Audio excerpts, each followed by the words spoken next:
Hi everyone, I hope you guys are doing great today. Today I wanted to share this video with you guys to give you ideas and to show you what kind of companion plants I use in my garden. If you guys have watched my channel before, you know that I am located in Zone 9, Southern California, and temperatures here can get in the freezing and they can be extreme, over 110 degrees. So we have to be very conscientious of the plants that we grow. What I wanted in my garden is something that was kind of easy to take care of, that I wouldn't have to worry about, and that was gone with the Echeverias. But still, location is what's key here. They will survive that cold weather or the hot weather if you have them in a protected morning sunlight type of a situation. But let's get started with this list of companion plants. Okay, the first one here is the Hesper aloe hummingbird yucca or red yucca. And it is a great plant. It is so tough. Once established, it barely needs water and it gives off these beautiful, beautiful orange bloom spikes. Here you're seeing the ones in my front yard. And I have several in my backyard and I have some in the front yard. And the ones this year in the front yard are just spectacular. Okay, the other one that I wanted to mention is rosemary. You have to have a rosemary bush in your garden, not only for the fragrance, but it helps against mosquitoes, and you can also cook with it. So it's a great one to have in your garden. Okay, the other companion plants that you can have are cactus or cacti.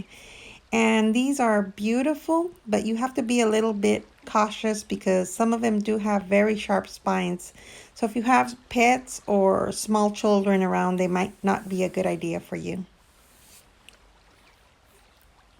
Geraniums. Geraniums are awesome. They are so fragrant. They give off these beautiful, beautiful, bright pops of color in your garden. They're so easy to propagate and they're easy to take care of. So geraniums is my go-to blooming, beautiful pot plant, or in the ground they just take off. Sedum. There's plenty variations of sedum that you can get for your garden, and these are awesome. They're usually trailing or some type of a ground cover.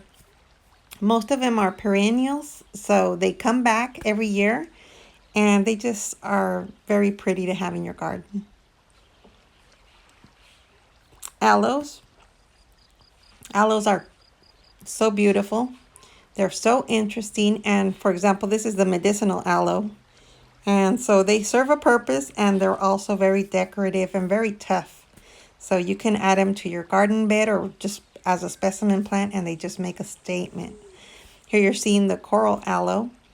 And this one, you wouldn't really think of it as an aloe. We're used to the other type. But this is a beautiful one that gives off pups. It stays kind of low to the ground. So it's a great one to have in your succulent garden. Euphorbias.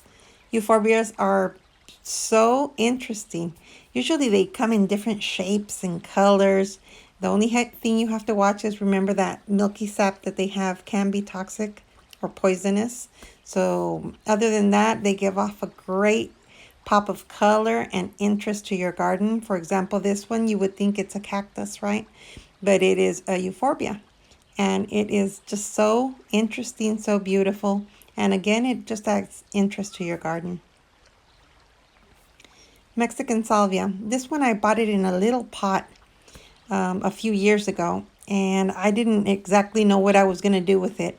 It wasn't doing too good in the pot, so I put it in the ground and it just took off. And ever since, it's been giving me these beautiful blooms every year. And I just have to trim it down during the end of the growing season, and it just comes back. All right, the sago palm. Sago palm, these little palm trees are great because they don't grow too big. They give off pups, and they're just go very well in a type of a Mediterranean or a succulent garden. Okay, so this is my lavender. I got this one this year, so it still has to get a little bit established. I'm hoping that it will do great this year. And this is a great one again. The fragrance and just, it's so beautiful. The blooms that it has are just spectacular. As you're seeing by this one, I got this one this weekend. I got a bigger pot for my daughter and a small one for me. And just the flowers that it gives off are just so vibrant and so beautiful, and they smell so good. But look at how beautiful this is.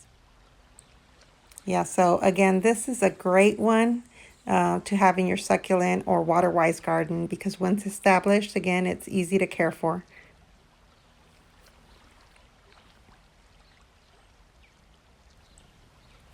Okay, here you're seeing the artichoke agave, and this is so beautiful, but it's very dangerous. The spines are very sharp, so you have to be very careful. This one, again, when it gives up its bloom spike, it will die, but hopefully it'll leave you with a bunch of pups. Okay, the SANSEVIERIA. There's many variations of this one. This is a good one to have. It looks beautiful, the colors and just the interest of it all. And it's just a little bit finicky. It doesn't like to be in the hot sun, and it doesn't like to be too wet. So if you keep it in a place that it's comfortable in, it'll just take off and give you multiples. Okay, Puntia cactus.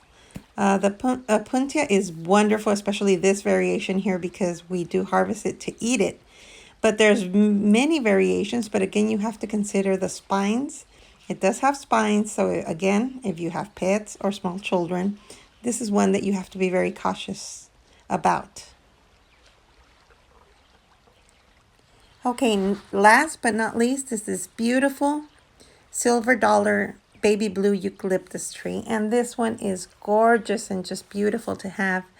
And not only is it great looking in your succulent garden or water-wise garden, but it is useful. You can always harvest these beautiful branches and put them in arrangements, and they just smell great. And this one doesn't grow as tall as the others. This one only grows from 12 to 15 feet, but you can keep it small by harvesting those great branches and double purpose. All right, everyone. I hope you enjoyed this video. Thank you so much for watching. Thank you for subscribing, and welcome to all the new subscribers. Have a fantastic day. I will talk to you guys later.